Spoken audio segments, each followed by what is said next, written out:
retraite à ce moment-là, avec le problème de qu'est-ce que j'allais faire des années qui me restaient à vivre. Hein.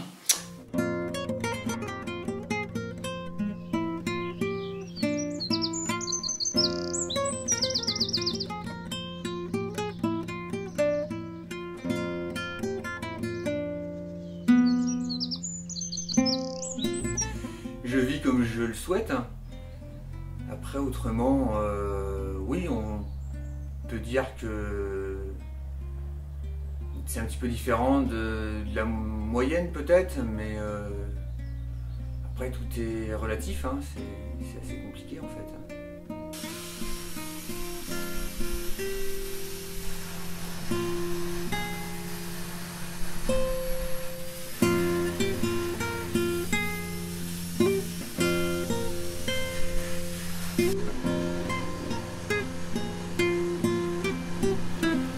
J'écris pas, je parle pas beaucoup. Alors, je suis pas un champion de la parole. Je suis satisfait quand je fais quelque chose de bien. Voilà.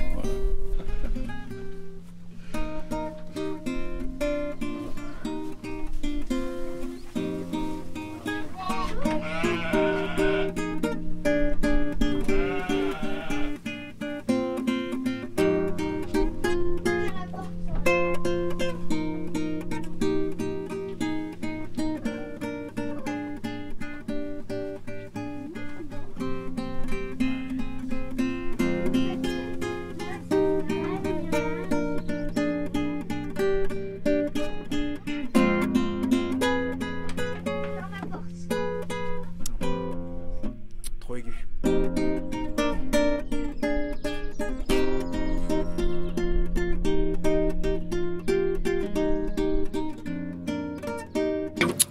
Pourquoi je fais ça?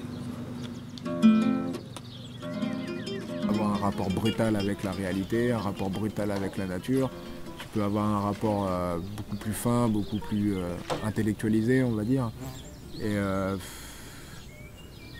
vivre autrement, c'est de faire en sorte que ouais, tu respectes un peu tes limites, quoi. Ça correspond mieux à notre nature humaine de vivre en collectif. Mais comme on n'est pas né là-dedans, et que nos parents non plus, la plupart en tous les cas, et ben ça veut dire réapprendre plein de choses et désapprendre plein d'autres choses. Et c'est un sacré boulot, quoi, clairement. Ouais.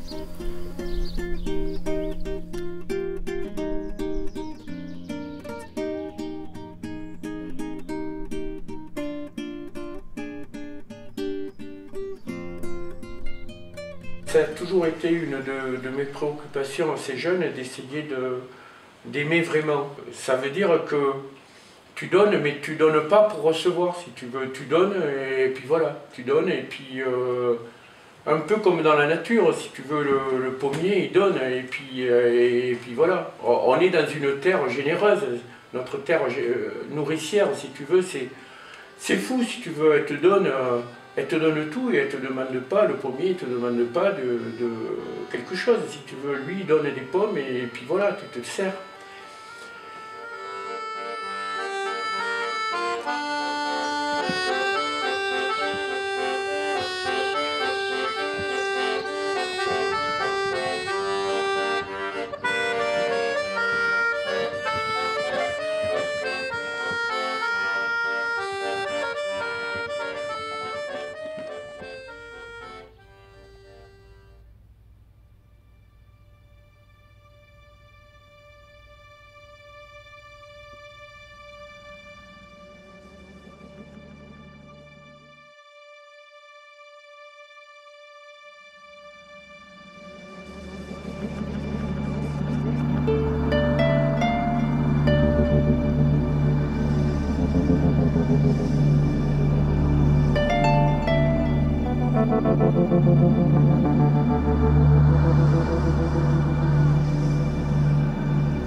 On est barré pour détruire toute la terre,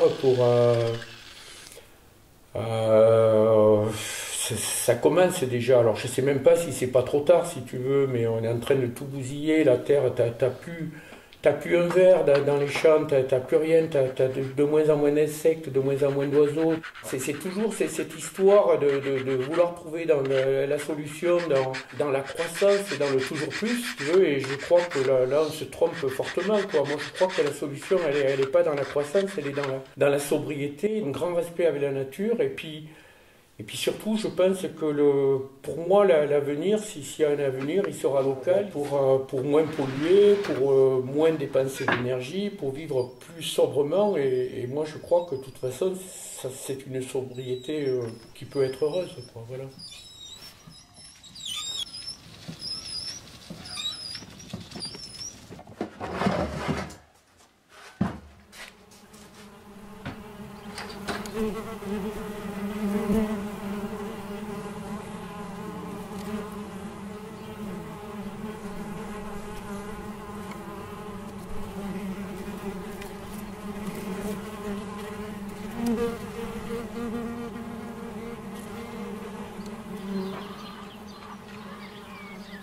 Qu'on essaye de faire, y en a qui pourraient dire un jardin écologique, moi je dis un jardin naturel. Tenter de recréer un équilibre dans le jardin avec tous les auxiliaires qui aident le jardinier, les petits mammifères, les insectes, les oiseaux, les batraciens. Nous on ne cherche pas le rendement, ce qu'on cherche c'est la qualité déjà, et la qualité naturelle, la vie naturelle de la plante et c'est notre vie aussi, hein, je veux dire qu'on cherche, on cherche ce qu'il y a de plus naturel, de plus sain. C'est un luxe de ressentir une espèce de liberté.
Ah ouais, c'est bon. Je suis tondeur de moutons depuis 35 ans. C'est quelque part logique. En trouvant ce lieu et d'installer, de monter ce petit troupeau. Il faut avoir envie de partager ça, quoi. C'est sûr, mais c'est quand même enrichissant. Hein, on fait des travaux avec plus de plaisir parce qu'on est à plusieurs, on rigole.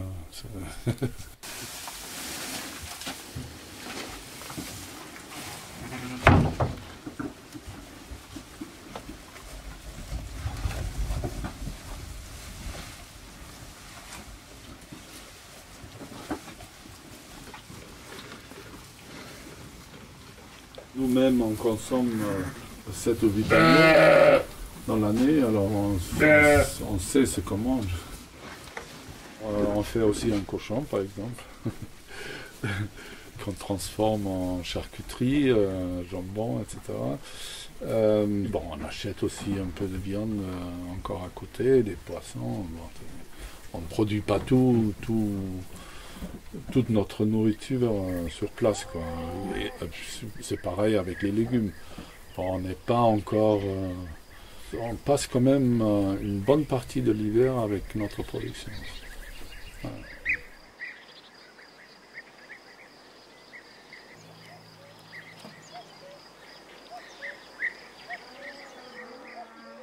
Dans la mesure où il y a une diversité des savoir-faire parmi les associés actuellement, il y a beaucoup de choses que l'on peut faire nous-mêmes sans avoir à faire appel à des professionnels à l'extérieur, quoi. Donc ça, c'est une source d'économie considérable, hein. Que ce soit des travaux agricoles, que ce soit des travaux de construction. Donc on a un charpentier, on a un couvreur, et le charpentier et le couvreur sont aussi maçons, donc on n'a pas besoin, disons, de faire intervenir des entreprises extérieures. Bah déjà, on peut ne pas du tout aimer bricoler, essayer de fabriquer un meuble, déposer du carrelage ou choses comme ça. Je conçois parfaitement que ça n'attire pas du tout tout un tas de personnes. Je pense que l'éducation joue. On peut facilement lire que tout devient technique et compliqué et que seuls des professionnels peuvent maîtriser le savoir et proposer des équipements qui sont à l'échelle du confort actuel. J'ai l'impression que c'est dans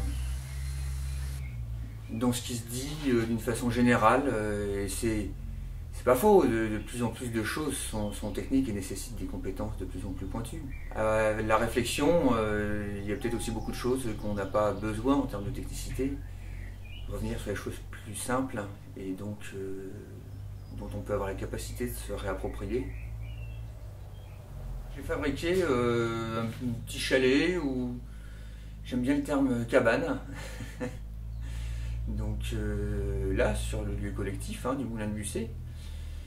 J'ai fabriqué ça entièrement moi-même, ça fait 6 ans et demi.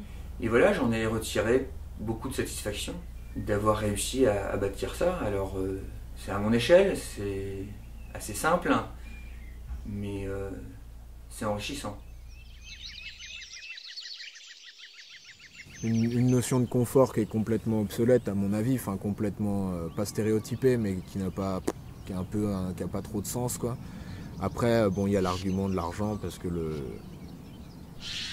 t'as l'impression que tu peux vivre, t'as le droit de vivre uniquement parce que tu as de l'argent. Ça a une manière aussi de modeler un peu la conscience des gens, la psychologie des gens, c'est que il faut être compétitif, il faut absolument être quelqu'un qui soit dynamique, qui gagne de l'argent, tout ça pour être quelqu'un qui soit reconnu en tant que personne. Déjà pour se reconnaître soi-même, il faut avoir une activité qui fait que tu te galvanises, on va dire, avec l'argent parce qu'elle te permet de répondre aux aléas de la vie quotidienne, quoi. Après tu fais des efforts, genre un truc de base, tu passes aux toilettes sèches et t'as plein de gens qui sont là, mais t'es fou, qu'est-ce qui t'arrive, t'as un problème psy, ou genre les gens qui deviennent végétariens alors qu'ils ont mangé de la viande avant, ils passent aussi pour des grands malades mentaux. Enfin, tu vois, t'as l'impression d'avoir un gros décalage alors que c'est un manque d'indulgence c'est que les gens qui ont peur de ça ne s'écoutent pas assez, en fait.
champagne.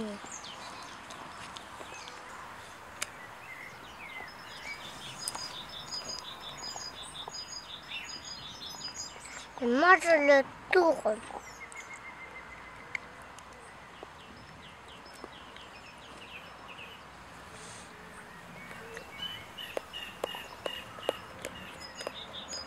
Mange pas tous les petites fleurs. Manger toutes les petites fleurs. Après, faut en reprendre. S'il mange toutes les petites fleurs, faut en reprendre. Mais moi aussi, je mange la mâche.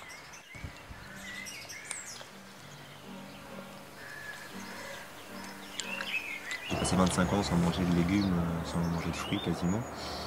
Et voilà, à chaque fois que je goûtais un nouvel aliment, j'avais ce pétillement. Et maintenant, justement, je retrouve ça dans la nature, de manger une herbe que je sais qu'elle est comestible, une fleur, différentes choses. Et c'est étonnant parce que, je te coupe, mais j'ai l'impression que des fois l'être humain s'y prend à l'envers. Et je pourrais parler de moi, mais on se met à cultiver des potagers, quantité de potagers avec des quantités de légumes, alors qu'en fait, avant même de cultiver, je pense qu'on devrait s'arrêter sur un terrain, et si on s'y connaît un petit peu en plantes, alors après, le tout c'est de s'y connaître, mais de s'apercevoir qu'en fait, dans ce qui nous entoure, il y a énormément de choses comestibles qu'on pourrait manger tous les jours. et en effet, on ne le sait pas. On ne le sait pas forcément. Que la base de notre alimentation, réellement, la base de nos condiments, en tout cas, pourrait être la nature. Un rond d'œil.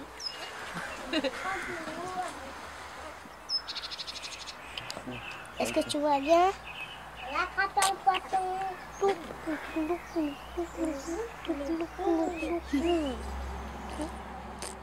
J'observe mes enfants, dès qu'ils sortent, ils sont plus calmes. Ils pouvaient être très énervés à l'intérieur, ils sortent et ils ont des coups de folie aussi dehors, mais ils sont beaucoup plus paisibles, beaucoup plus posés, réfléchis aussi.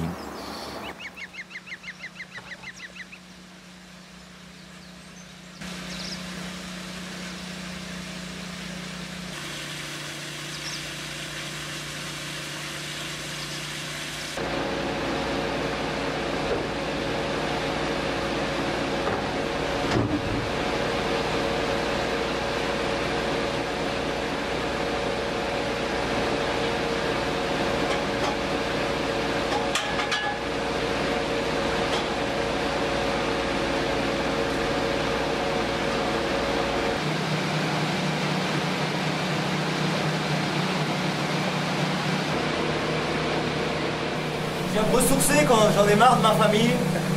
Ça sent l'humidité, le rat, et la graisse aussi. Alors des fois on trouve des crapauds, des anguilles. Alors les anguilles, bien, des bonnes anguilles d'1 mètre, elles se coincent à l'intérieur. Cet hiver on a fait en 2 jours 4 anguilles. 2 anguilles un jour, elles se tapent la tête, et la queue elle frotte et tout, et ça fait un bon boucan. Les 2 premières on n'a pas osé les manger, on les a laissées mortes pendant 2 jours. Et les 2 autres, on les a cuisinées.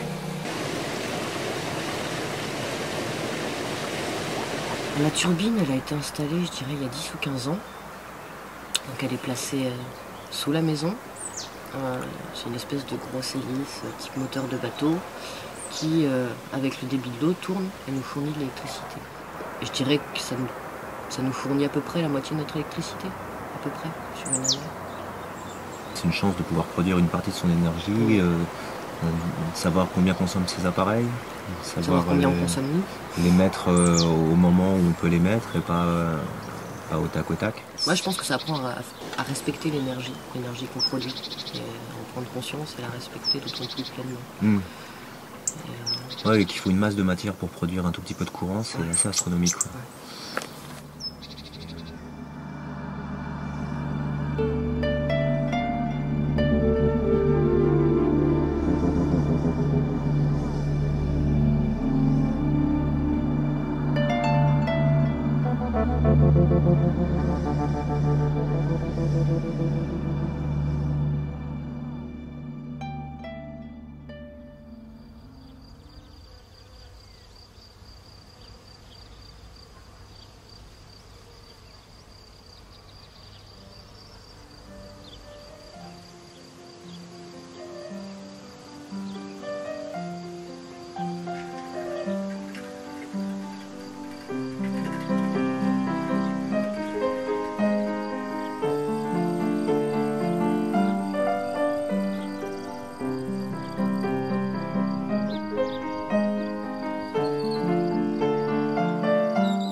Voilà, ici on n'est pas propriétaire, mais on est dans une structure sécurisante qui permet pour moi de planter des arbres. Là il y a des noyers, du châtaignier, des trucs qui vont peut-être pas donner avant un bon petit moment, quoi. Et du coup, légalement j'ai rien à moi, mais je suis co-gestionnaire du lieu et je me sens en sécurité, voilà, pour me voir vraiment à long terme ici. Les vrais besoins, c'est les besoins d'interaction avec d'autres humains. On essaye de vraiment recréer une petite société qui soit assez complète, avec dans l'idée peut-être jusqu'à une centaine de personnes, avec des gens un peu de tous les âges, de tous les métiers, de tous les horizons. Les rapports humains passent avant tout en fait. C'est-à-dire que les gens qui ont travaillé pour prévoir et construire ce projet, avant que nous on arrive, ils ont vraiment réfléchi à trouver des idées pour que les êtres humains puissent s'entendre et résoudre des conflits, etc. Parce que dans un collectif, nous c'est ce qui a fait que ça n'a pas marché les autres fois, c'est qu'on n'avait pas du tout pensé à ces aspects-là et quand on a un problème, on n'avait pas les bonnes solutions pour le résoudre. Et que quand on vit dans un groupe comme ça, il y a forcément des moments où il y a des conflits, il y a des tensions, et d'avoir des outils pour les résoudre, c'est vital. L'idée pour moi, c'était vraiment de créer les conditions pour que des enfants puissent rester pleinement humains. Et pour ça, il fallait que les adultes puissent le redevenir et cultiver cette humanité. Des conditions pour que la vie humaine, mais pas seulement, puisse s'épanouir. Donc tu casses pas, hein?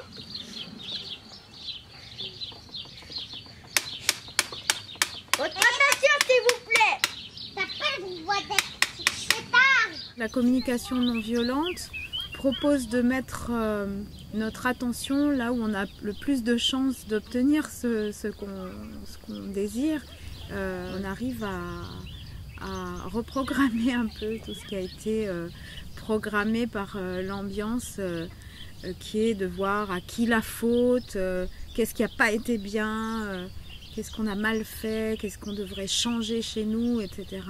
Mais plutôt assez légèrement aller à co-créer des réponses tout le temps, co-créer des stratégies, des solutions qui soient mutuellement satisfaisantes.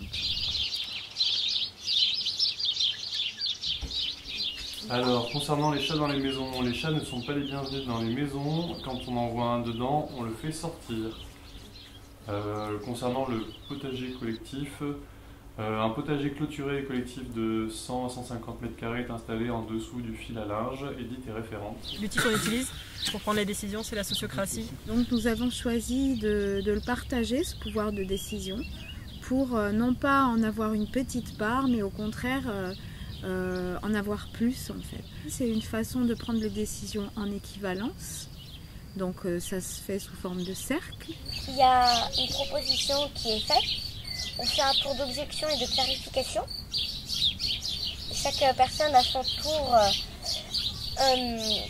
montre d'ici là une question qu'il ne comprend pas ou s'il ne veut pas cette solution. Et à ce moment-là, on modifie la proposition pour que ça aille à tout le monde. Et si vraiment il y a un truc qui ne va pas et que c'est pas possible, on ne prend pas la décision. Enfin, si on prend la décision de la décision qu'elle ne sera pas acceptée. Voilà. Donc en fait, il faut que tout le monde soit d'accord pour que la décision soit acceptée ou rejetée. Voilà. Allez, à nous.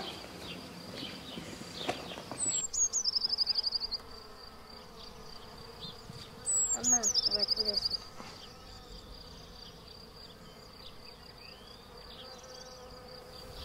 Le troisième axe, après relation à soi et à autrui et puis relation au pouvoir de décision, c'est peut-être de façon un peu moins concrète la relation à qu'est-ce que l'être humain, la vision de l'être humain.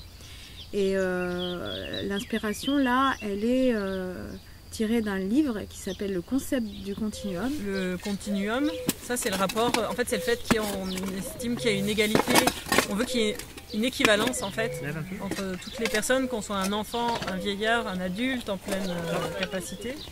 On va être très attentif à ce qui se passe autour des enfants, mais sans considérer qu'ils sont incapables de prendre soin d'eux, et on observe à quel point Ils sont prudents. Par exemple, si un enfant a envie de participer à un chantier, ben, on va faire en sorte qu'il puisse, quoi. On va pas lui dire, oh, toi t'es trop petit, dégage. Ici, on n'est pas considéré comme... Enfin, les enfants ont les mêmes droits que les adultes. Les droits d'aller en cercle, de faire des propositions, de mettre des objections à certaines propositions. On a les mêmes droits que les adultes. Enfin, après, on n'a pas le droit d'avoir notre voiture et notre carte bancaire, mais au niveau des décisions, on a le même droit que les adultes.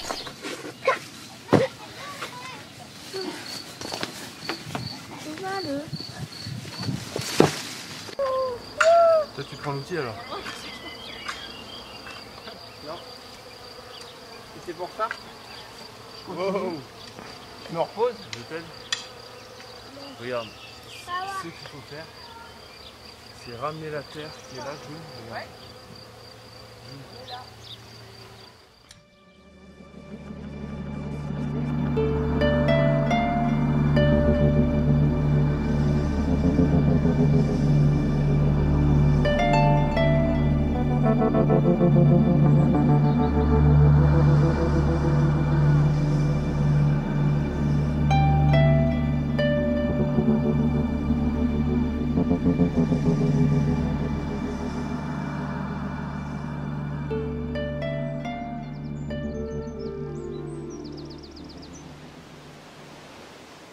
Ben, pour moi, vivre autrement, c'est...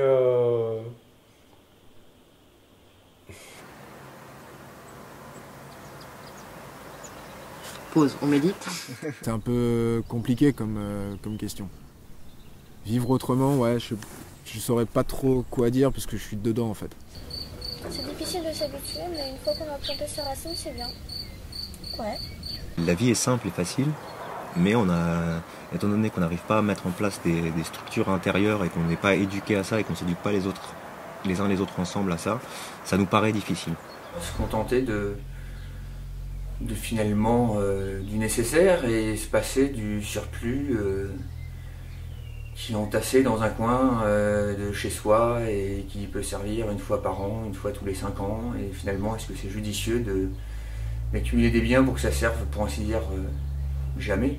L'idée, c'est d'avoir une présence qui est légère pour la planète. Réfléchir à qu'est-ce qui n'est pas vraiment équilibré dans notre société et puis bouger ce qu'on a envie de bouger, suivant les priorités, quoi.